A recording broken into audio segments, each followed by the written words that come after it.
This is Kindergarten Go Math, Chapter 9 review, and this is Part 2 of the review. Problem number 7, mark an X on the shape that is not a rectangle.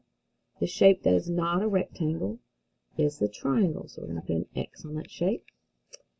Number 8, draw a shape that is the same as the boxcars on the train. Well, the train is made of boxcars that are rectangles, so you can draw a rectangle.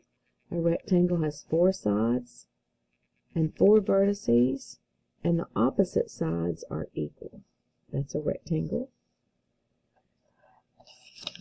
Number 9, mark an X on all of the hexagons. Hexagons have 6 sides and 6 vertices, so this first shape is a hexagon.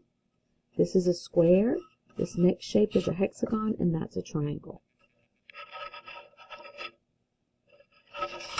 Problem 10, match the shape to the number with that many sides. So 4 sides. A shape that has 4 sides is the square. So I'm going to match it there. 3 sides. The triangle has 3 sides. I'm going to match it. And then the hexagon has 6 sides. And there's the matching for that one. Number 11 says, look at the shapes. Compare them to see how they are alike and how they are different. Use red to color the shapes with 4 sides. So we're going to use red and color the shapes that have 4 sides. So this shape has 4 sides. It's a square, kind of turned sideways there. This square has 4 sides. I'm just coloring these lightly. And this rectangle has 4 sides. So those are the shapes that have 4 sides. Use green to color the shapes with curves. So I'm coloring the shapes with curves green, and those are the shapes that are circles. And we have 2 circles. And then our directions say, use blue to color the shapes that have 3 vertices. 3 vertices means they're triangles. And there are triangles.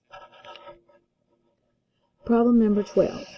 Join the shapes to make an arrow. Draw the arrow. So I'm going to join these shapes together to make an arrow.